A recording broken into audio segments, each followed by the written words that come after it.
Nous accueillons aujourd'hui les éditions Éric Lamirois, représentées par son fondateur Éric Lamirois. Voilà. Alors, c'est une maison d'édition qui est jeune, qui va fêter ses 2 ans. Comment est née l'idée de cette maison d'édition ? En fait, le principe, c'était un peu de faire la continuité avec les sites internet que je faisais déjà, mais de faire un autre produit et finalement de revenir un peu à quelque chose de plus concret, qui est le livre. Et parce que je dis toujours qu'un livre, je pense que dans le public ici, il n'y a jamais personne qui en a acheté un à la poubelle. Donc c'est quand même un univers un peu magique, c'est un objet culte.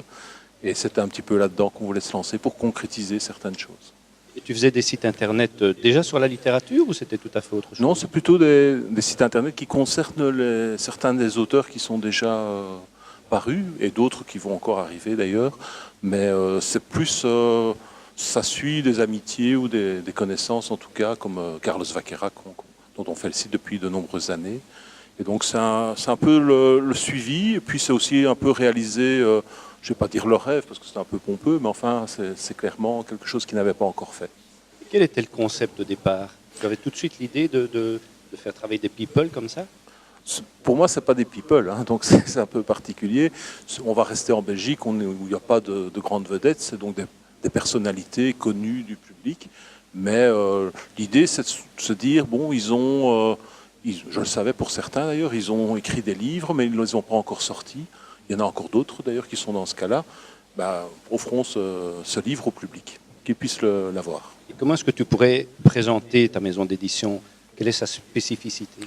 Donc la spécificité, c'est spécialement des gens que vous connaissez pour une raison ou pour une autre et qui écrivent quelque chose qui vous surprend. Donc, je ne sais pas moi, on peut prendre le cas de Richard Ruben, il va écrire des aphorismes. On s'attend plutôt à un livre sur son spectacle classique. Si on prend encore d'autres livres comme, je ne sais pas moi, au hasard, c'est toujours là qu'il nous en manque un. Mais par exemple, Sophie Flamand, elle écrit un livre Fusion, c'est un livre qui est plutôt dans le cinéma fantastique, alors qu'elle a écrit des livres sur Martine. Elle est plutôt littéraire de formation, mais elle ne fait pas ce genre de littérature habituellement. Voilà, c'est des choses surprenantes, bon, entre guillemets, quoi. Et tu travailles, d'abord tu en discutes avec eux ou ils te présentent quelque chose ou ça dépend. Celui-ci, par exemple, qui va sortir dans 15 jours, qui est celui de Mister Emma, eh bien, là, c'est vraiment lui proposer de fêter ses 10 ans de webmaster et de web TV. Il était à Cannes encore ce week-end. Et donc, c'est quelqu'un qui, depuis 10 ans, fait des interviews avec toutes les personnalités pour la TV. Et de lui dire, tiens, on va fêter tes 10 ans, mais avec quelque chose de particulier. Donc il y avait un concept qu'on a apporté. Par contre, il y en a d'autres qui arrivent avec le livre clé sur porte. Donc ça va jusque-là. Disons, leur livre, il est prêt. Normalement, il n'y a plus qu'à le publier. C'est assez facile. Et c'est souvent des premiers livres, en tout cas, vraiment. C'est pas un peu casse-gueule ? C'est surtout moins casse-gueule que des livres de quelqu'un qu'on ne connaît pas. Donc je pense que c'est quand même plus agréable de se dire qu'on a déjà entendu parler de l'auteur, on se dit oui, je vois un peu, il a déjà un public de personnes qui l'apprécient. Donc normalement, on a déjà des facilités effectivement à vendre ce genre de livre. En tout cas, c'est moins un casse-gueule que des inconnus. Ça, c'est clair. Il y a toujours une préface. C'est voulu, est-ce que c'est important pour vous ? C'est bassement commercial, c'est pour attirer l'œil des gens et se dire, tiens, effectivement, on remet un petit coup de flash sur le livre. Donc effectivement, c'est quelque chose qui est important. De temps en temps, par exemple, pour celui d'Hugo Haussmann, c'est amusant de se dire qu'on a une préface de Jean-Luc Couchard, qui est quelqu'un qui a joué dans Dickeneck. Donc le visage, vous le connaîtrez, peut-être pas la personne, mais c'est un de ses meilleurs amis. Et quand il a mis quelque chose dedans, c'est très touchant. Donc c'est très agréable. Est-ce que le livre est toujours un objet magique ? Ça, c'est plutôt à vous d'y répondre. Je pense qu'on est dans une bibliothèque, donc ça n'a pas encore été remplacé par du numérique partout. Pour moi, c'est toujours magique. Voilà, on le touche, on peut voir ça sur ordinateur, mais moi, ça ne marchera pas, quoi. Donc, moi, il me faut ça. Oui, justement, en parlant de numérique, est-ce que tu crois que c'est l'avenir de l'édition ou le papier sera toujours...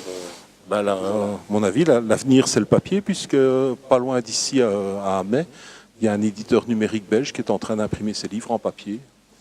Et ça marche très très bien. Donc voilà un revirement auquel on ne s'attendait pas. Donc voilà, on va vers le papier. tes livres ont un look particulier qui est quand même relativement joli. Est-ce que tu as étudié ça? Comment c'est né? Alors ça, c'est la maquette. On voit toujours le même logo qui est repris. C'est Jean-Louis Bocard, qui est un artiste. Donc c'est même pas un graphiste, c'est vraiment un artiste peintre qui nous a fait ça afin qu'on ait vraiment une vision. On ne sait normalement pas les rater. Donc c'est également voulu, c'est assumé. C'est pour qu'on nous repère facilement. Et effectivement, ça a bien fonctionné puisque même si on voit passer discrètement un livre sur le plateau de Patrick Sébastien, on se dit tiens, je le repère, quoi. Donc moi j'aime bien ça. Quel est le livre dans ceux que tu as déjà publiés? Donc tu en as publié combien pour le moment? En fait, on est déjà à 16, 17 dans 15 jours, 18 dans un mois. Quel est celui dont tu es le plus fier? Je vais toujours dire le premier parce que c'est quand même En plus, c'est celui qui nous fait confiance parce que là, il n'y avait rien du tout. On arrive avec une page blanche, pas de maison d'édition. Et on dit, tiens, voilà, Éric Laforge, il avait déjà son livre. Ça s'appelle Les Premières fois. Vous lirez. C'est incroyable parce qu'on ouvre ça. Il raconte comment la première fois que vous avez fait du vélo sans les petits trous. Je pense qu'il y a la magie qui s'opère parce que quand vous le lisez, vous voyez votre propre expérience. En fait, pas ce qu'il raconte. Et tout est comme ça dans le livre. Et le fait qu'il nous ait fait confiance, j'espère pour lui que, bien entendu, il va pouvoir bénéficier du succès qui monte de la maison. Donc voilà, ça c'est le premier, c'est toujours magique, bien entendu. Comme pour eux. D'ailleurs, quand eux déballent leur livre la première fois, ou 2 ou 3 même, non, c'est vrai, c'est vraiment un moment magique. Tu en as déjà refusé? Ah oui, donc l'idée, c'est bien entendu de refuser tout ce qui ne pourrait pas correspondre à notre stratégie éditoriale. Donc bien entendu, sans aucun jugement sur la qualité de ce que les gens écrivent.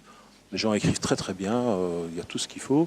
C'est des fois très intéressant, mais il faut encore que ça rencontre son public. Et donc si ce sont des gens qui sont totalement inconnus, on va avoir, nous, difficile à vraiment tenir une pérennité commerciale et de rentabilité. Il faut quand même qu'on puisse en éditer d'autres après. Donc, pour l'instant, en tout cas, dans les années qui viennent, ça sera uniquement des gens où on peut se dire, tiens, voilà, ça permet directement d'être assez vite rentabilisé et de pouvoir publier d'autres livres après. Donc, normalement, les inconnus, je ne sais pas où, c'est très difficile, mais il y a d'autres systèmes qui existent sur Internet également pour se faire publier.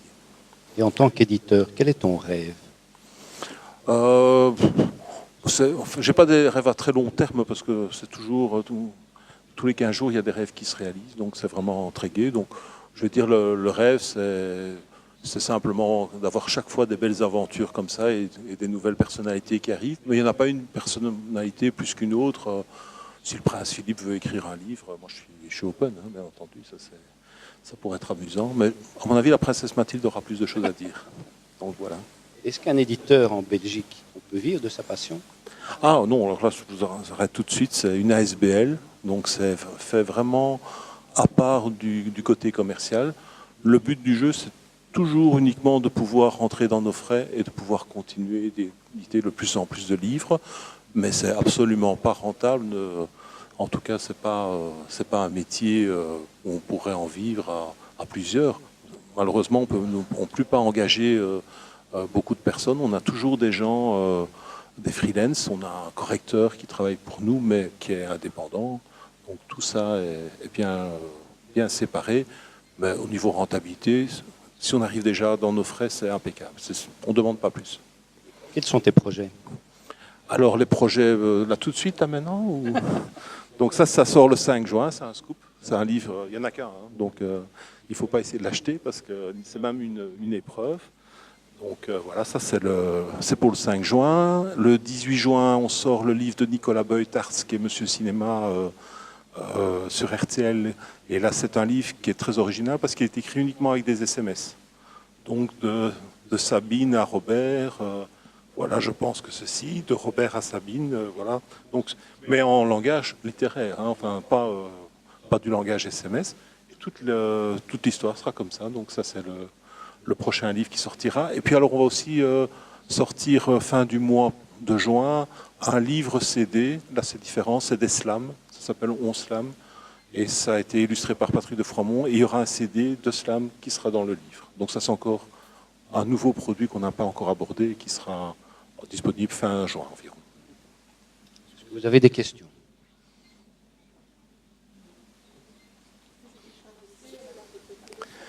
C'est choisi avec l'auteur et on cherche à avoir, disons, une visibilité. On a beaucoup d'illustrateurs différents parce que ça, on a également beaucoup de copains là-dedans. Et le but du jeu, c'est que ce soit que ça plaise à l'auteur aussi, que ça interpelle les gens et qu'on se dise, tiens, de temps en temps, ici, il est un peu plus sombre que les autres. C'est souvent des illustrations, on dit souvent un peu BD parce que c'est comique. Ça dépend. Des fois, c'est un peu spécial, quand on fait un livre, il y a toujours une chose qui est difficile. Alors ça peut être cette illustration-là, ça peut être le texte à l'intérieur, on ne sait pas pourquoi, mais quand on a un livre de philosophie hautement poussé, celui-là, je pense qu'il y a 100 personnes dans le monde qui peuvent comprendre un petit peu ce qu'il y a dedans. C'est vraiment très très particulier.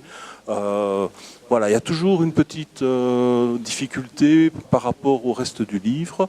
Et l'illustration, ça fait partie quand même. C'est une chose très importante dans un livre. Elle est toujours bien cadrée. C'est toujours un carré que l'on met là, donc il n'y a pas de changement. Mais de temps en temps, c'est des très très longues discussions. Il y en a, je ne vous dirai pas laquelle, mais ça a été vraiment presque des nuits blanches. Alors que d'autres, en 5 secondes, l'illustration est réglée. C'est très variable. Je ne sais pas si vous les aimez bien ou vous avez peut-être acheté un petit coup d'œil sur les illustrations. Non, mais je vous dirais,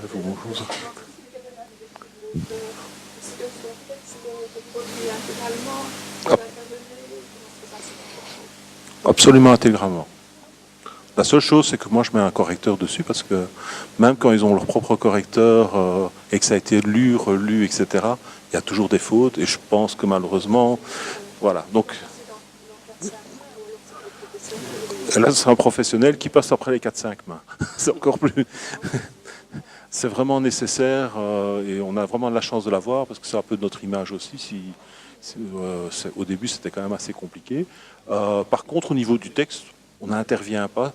Moi, au niveau du contenu non plus, on n'est pas en train de dire tiens, ça doit être un roman poussé, ça doit être de tel niveau et tout. Nombre de pages non plus, enfin, on est limité, c'est-à-dire qu'on ne peut pas aller plus loin que 350 pages par notre format. Tout ça est imprimé à la Maison de la Poésie d'Amet. Sachez qu'il n'y a pas un livre qui n'a pas été pris en main par un ouvrier de la maison. Hein. Donc c'est mis vraiment dans les machines. C'est vraiment artisanal et du coin et du cru. Mais donc au niveau du nombre de pages, on est un peu limité. C'est pour ça d'ailleurs qu'il y a un livre qui s'appelle Rock'n'Roll Duo qui est en 2 tomes qui sont sortis le même jour. Mais sinon, c'était illisible, on aurait eu un bouquin comme ça. Donc voilà, il y a des particularités techniques, on apprend au fur et à mesure. De temps en temps, on a un livre, mais ça, je pense qu'il y en a d'autres, les auteurs vous en parleront, qui ont été trop gros, qu'on a remis à plus tard, parce que là, mais ils ont fait une autre version. Mais ça, c'est un des auteurs peut-être qui vous en parlera, ça dépendra des interviews. Donc voilà, je vous en prie. D'autres questions ? Parce que les vrais auteurs arrivent. Hein. Moi, je vous invite à rester. Le prochain, ce sera à 14h et ce sera Carlos Vaquera. Et les livres sont en vente à l'entrée. Je pense que c'est quand même plus intéressant. Comme ça, vous pourrez faire votre choix. Et c'est un petit peu ça, hein, ce coup de cœur. Donc, et prenez un peu l'air parce qu'il fait sûrement très chaud. Voilà, je vous remercie. Si vous n'avez pas d'autres questions, merci beaucoup, Marc. Merci.